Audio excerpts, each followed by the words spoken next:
I'm willing to bet that one of the hardest parts about promoting your podcast is trying to figure out where you should actually be doing it. Where will your audience be the most receptive to learning about your latest episode and actually clicking through to listen to it? Because podcast listeners are habitual. Whether we notice it or not, most of the time we're listening to a podcast on a regimented schedule. So what does it look like to get someone to listen to a podcast that's out of their normal routine? Over the past 2 months, I've gone into the trenches of list building and email marketing for my podcast to see if I can answer this very question. How do we get listeners to convert and add our podcast into their regularly scheduled programming? In this episode, I'm going to walk you through how I've implemented weekly emails to double my new episode downloads, how I'm building my email list with an engaged listener base, and how to write an email that people will actually open and will convert to a listen. Hello and welcome to Podcast for Profit. My name is Morgan Franklin. I'm a podcast producer, strategist, and educator. This podcast will help you create and grow a podcast that cuts through the noise of social media and speaks directly to your target audience. If you're ready to create a podcast that will align you with the experts in your industry, position yourself as a trusted leader, and create another source of revenue for your business, you're in the right place. I really, truly wish I could explain to you how much I've been avoiding building an email list in my life up until this point.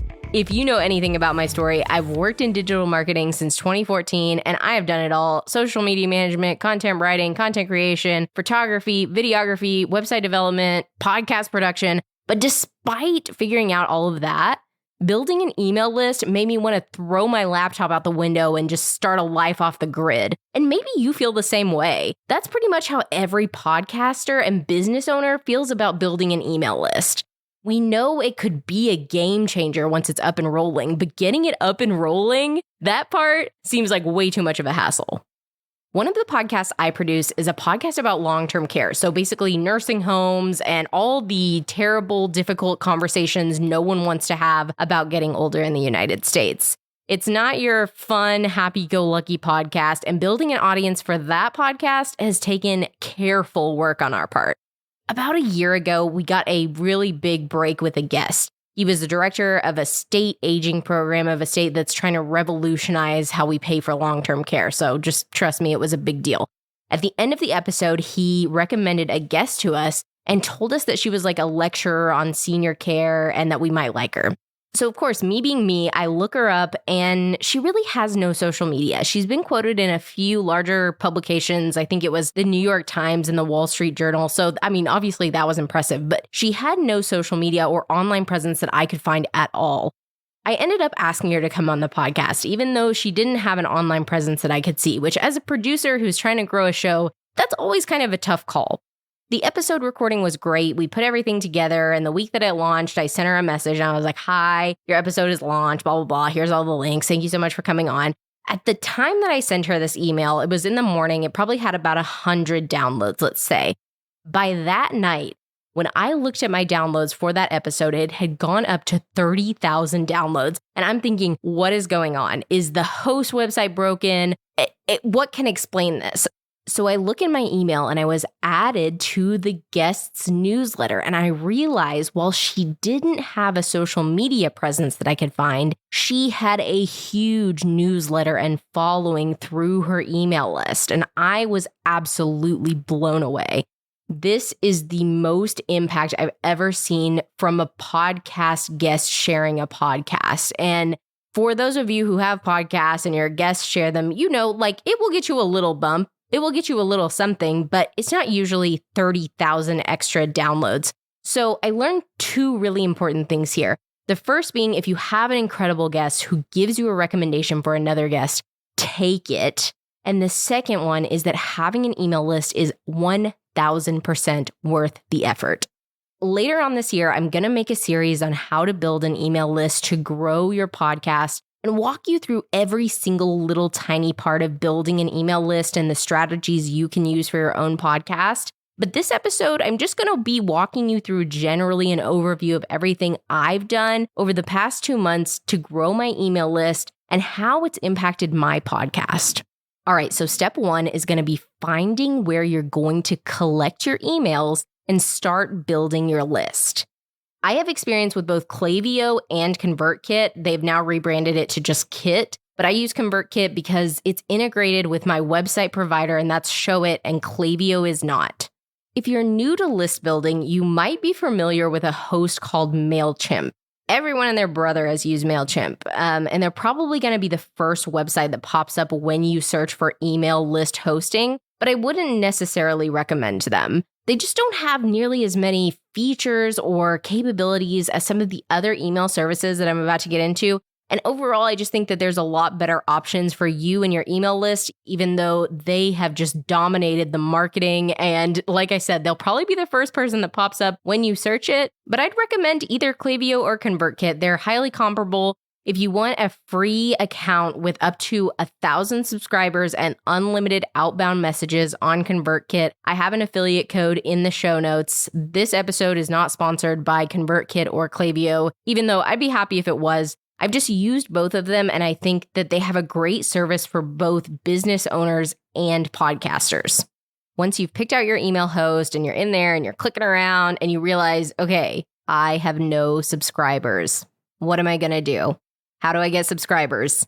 I'm going to be honest, I feel like this is something the mega digital marketing gurus and podcasters can make sound a little bit too easy, because most of them make it sound like you're just going to wake up a month after sending your first email and you're going to have 10,000 subscribers, when normally this is not the case.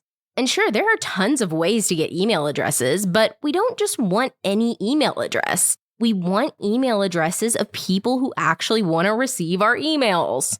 So if you're thinking about starting an email list from day one, actually before day one, the most important thing you need to be thinking about right now is how you're going to bring people into that list. I don't think this is talked about enough. Normally, it's called a lead magnet. That's how you're going to be getting people onto your list. If you've ever heard that term before, lead magnet, that's what they're talking about. It's the way that you draw in and capture the people who might be interested in joining your email list. And there are so many ways to do this. It could be a discount or a freebie or a checklist or a PDF or an instructional video, a private podcast episode, or a live webinar or class. There are endless ways to do this. Currently, I have 5 different lead magnets for my email list. I'll share the landing pages in my show notes if you're interested or if you just want to take a look. But I'll tell you a little bit about each one of them and the percentage of my list that each one of them has brought in. So my first one is a ChatGPT prompt to help you start your podcast. That's brought in 10% of my email list. I have a podcast launch checklist. That's brought in 5%. I have a self-audit podcast checklist. That's brought in 40%. I have a monthly podcast progress tracker. That's hard to say. That's brought in 20%. And I have a 10-question pre-interview guest questionnaire, which has brought in about 25% of my list. I don't want you to hear this and be overwhelmed by it. There is nothing wrong with only having one good lead magnet. I have several because I'm trying to figure out what my audience wants and how I can best serve them. I'm also testing out what part of the podcasting journey my audience is at. Are they looking for a starter podcast checklist? Are they looking for a ChatGPT prompt to help them start a podcast? Or are they a little bit further along in their journey and they're looking for a monthly progress tracker or a self-audit checklist or the 10 questions for podcast guests? Numbers don't lie. And the more information you have to look at about what your audience wants, the better you can serve them. But on the same side of that coin is making a genuinely good lead magnet, because people are a lot pickier with giving out their email address these days. So if it takes all of your time and energy just to make one really good lead magnet, that is okay. Start small, start with what you have and go from there. Don't try to overextend yourself by making 5 lead magnets just because you want to test out different things and not making a quality enough lead magnet that anyone wants to actually give you their email address. All of my lead magnets I share on social media, my website, and of course, my podcast episodes. Make sure you're putting your lead magnets in the description and show notes of your episodes. That way, if someone just listened to your episode and they want more information, they can just go ahead and sign up for your freebie. Do not ever make your listeners have to work to sign up for your email list. Make sure it is everywhere, and I mean everywhere. This information needs to be on every podcast episode and every single page of your website. All right, so once you have your email host and you get your lead magnet set up, you're ready to start sending out emails. For me, this was one of the most intimidating parts because for a while, my only subscribers were my dad, my best friend, and then my lonely one, quote unquote, real subscriber. And if you only have one real subscriber, I hope that you are so proud of yourself. Also, I hope that you are serving that one subscriber like the future of your list depends on it, because it does. Once you have that first subscriber, you need to send out an email every week. And that brings me into my next discussion, which is consistency. You need to be consistent. You need to commit yourself to sending out an email every week. And why would you not? Unlike so many other creators and influencers and business owners, if you have a podcast that's coming out every week, you have email content that's already made for you. That's why I am just truly baffled by any podcaster that does not have an email list.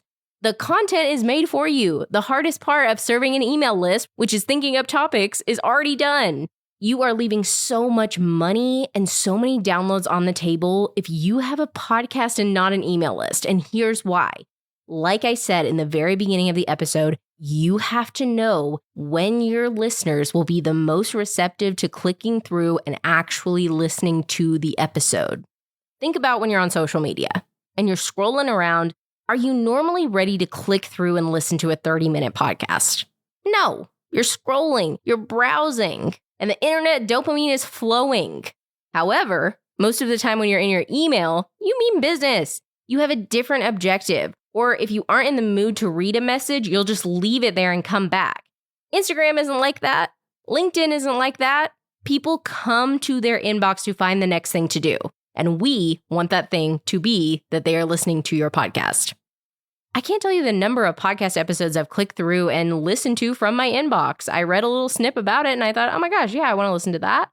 But I can definitely tell you it's about 95% higher than any social media. Like I said, when I'm scrolling around on social media, it is very, very, very rare that I would ever click through to listen to a podcast because I'm not in that zone. And then I've already forgot about it. And of course, I can't make an episode about why you need to grow your email list with your podcast without mentioning that only 10% of your followers see what you post on social media. I know you're so tired of me saying this, but it's true. Having an email list is going to break the dependency that we have on the algorithm to tell people about our podcast. And just praying that Mark Zuckerberg will show our post is not enough. And for us podcasters, I think that this is even more important because you can spend all day making posts and creating content, but if you're putting that time and energy into making the content, what about the time and energy you need to make the podcast? We only have so much time in the day, and I don't want you to waste it on a post that only 10% of your audience will ever see. The last thing I want to talk to you about before I wrap it up and get off of my email soapbox is creating an email that people will actually want to open. I'm looking at my stats right now, and over the past 90 days of all the emails I've sent, 82% of them have been opened, and 43% of them have had a click through, which compared to social media standards is absolutely insane. So basically, to break this down, of every 100 emails I've sent, 82 of them were opened and 42 resulted in a click or action of some kind. So someone going off the email and doing what I want them to do. That's great. So how do you do this? For my emails, the main objective is normally sharing info about the episode. For example, the title for the email I'll send out for this episode might be something like how I doubled my podcast downloads with an email, or how I've grown my podcast through my email list, something like that. Very direct. I'm telling you exactly what you're getting out of this message. Next, I'll have a graphic about the episode. I'll have a short paragraph or two, and maybe a few highlights in a list form, and of course, some buttons for people to click through to listen to the episode. So I usually include Apple, Spotify, and my website. Like I said, it's direct, it's simple, and most importantly, it guides the reader on what to do next. Never, ever, never send someone an email without a call to action. Sometimes I'll sign up for these email lists and start getting them, and they're like parable length emails with seemingly no direction of what I'm supposed to do. And I'm like, why would you send this? Why would you take the time to write and send out an email with no call to action? And I'm talking about for anything, for your podcast, for your brand, for your business. Why would you do it? Like I said, while I normally center my email content around my podcast episode for the week, I'm still taking that opportunity to sell. Whether it's my own products, an affiliate I think my audience might benefit from, or a referral to another podcast or product, you can serve free value-based content first and also make money in the same piece of content. There is absolutely nothing wrong with that. My best advice is to keep it simple.